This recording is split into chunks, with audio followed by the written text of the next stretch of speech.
નમસ્કાર, અમારી news channel news for કાઠિયાવાડને લાઈક કરો, શેર કરો અને સબસ્ક્રાઇબ કરો. News for Kathiawad. નમસ્કાર.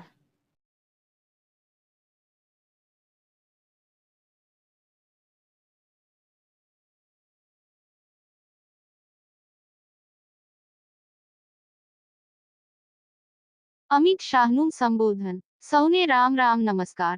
આજે અનેક લોકાર્પણ કરેલ ચાપરડામાં બાલમંદિરથી ઉચ્ચ અભ્યાસની સુવિધા માટે મુક્તાનંદ બાપુને ધન્યવાદ. અનેક પ્રશ્નો કોંગ્રેસ સરકારમાં અધૂરા રહેલ. કાશ્મીર 370 કલમ, ટ્રિપલ તલાક, રામ મંદિર સહિતના પ્રશ્નો અધૂરા કોંગ્રેસ સરકારમાં હતા. છેલ્લા 10 વર્ષમાં મોદી સરકારમાં તમામ પ્રશ્નોના હલ કરાયા. સોમનાથ મંદિર સોનાના બનાવવાની શરૂઆત થઈ ગઈ છે. મોદી સરકારમાં સર્જિકલ સ્ટ્રાઇક કરાઈ. ભારતની સેના જોડે મજાક ન કરાય તેવો સંદેશ વિશ્વમાં ગયેલ છે.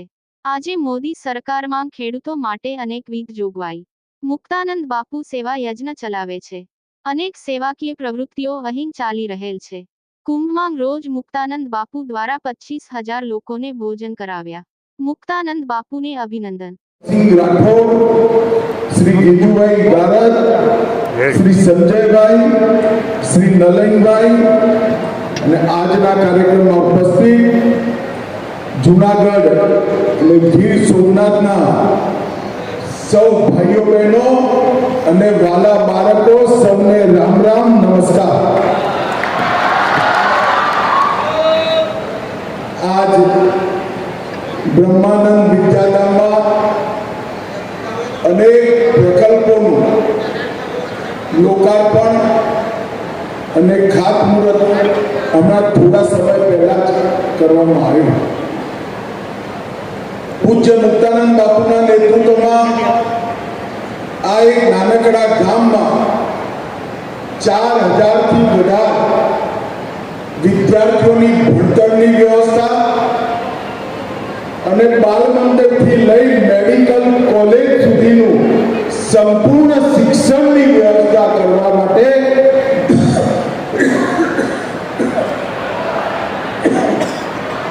હું ટ્રસ્ટ અને વિશેષ કરી મુક્તાનંદ બાપુને ખૂબ ખૂબ ધન્યવાદ આપવા માંગુ છું. ભાઈઓ બહેનો, આજે જ્યારે હું અહીંયા આવ્યો છું ત્યારે સવારે આપણા જ્યોતિર્લિંગ સોમનાથના દર્શન કરીને આવ્યો. બપોરે સુગર ફેક્ટરીનું ભૂમિપૂજન કરીને આવ્યો અને છેલ્લે આજે સૈનિક સ્કૂલનું લોકાર્પણ કરી આજનો કાર્યક્રમ મારો પૂરો. આ ત્રણેય કાર્યક્રમ એક પ્રકારથી નરેન્દ્ર મોદી સરકારના 10 વર્ષના કાર્યકાળને દરેક રીતે વર્ણવતા કાર્યક્રમ છે. આઝાદીના અમુક વર્ષો પછી ભારતની અંદર જેટલા બી પ્રશ્નો હતા એ બધા કોંગ્રેસ સરકાર પેન્ડિંગ પેન્ડિંગ પેન્ડિંગ પેન્ડિંગ ને એનું મૂળ કારણ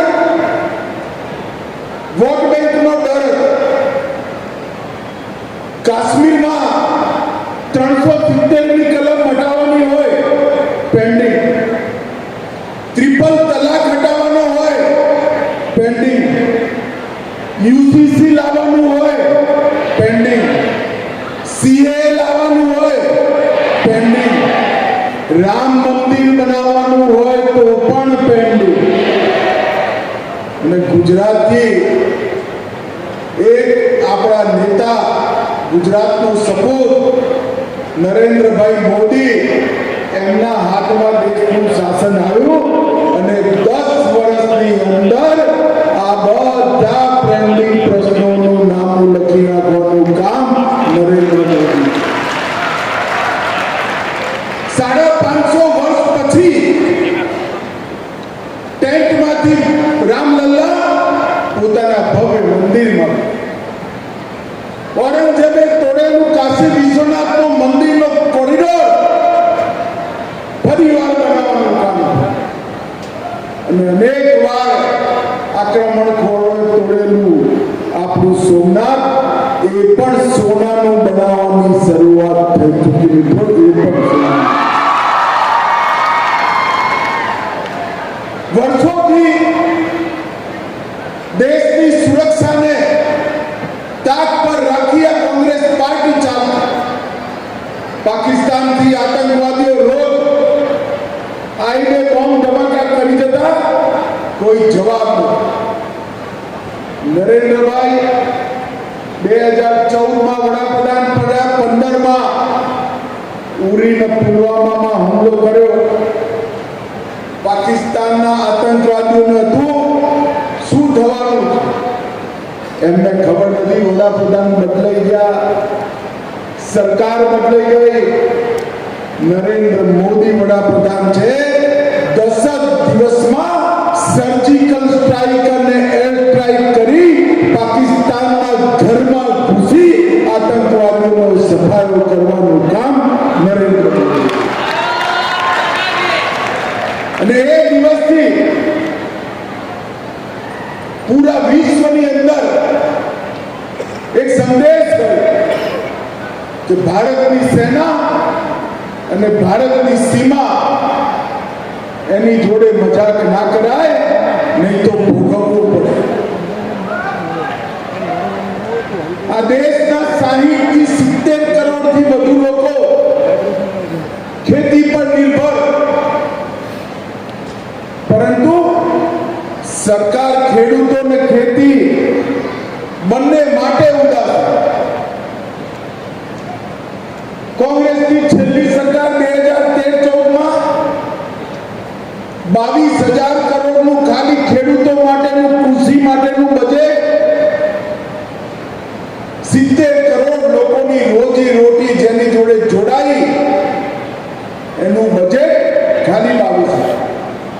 ને આજે નરેન્દ્રભાઈના નેતૃત્વમાં 6 ગણું વધી 22,000 કરોડથી 1,37,000 કરોડ રૂપિયાનું ખેડૂતો માટે બજેટ અને 25 લાખ કરોડની લોન ખેડૂતોને આપવાનું કામ નરેન્દ્ર મોદી.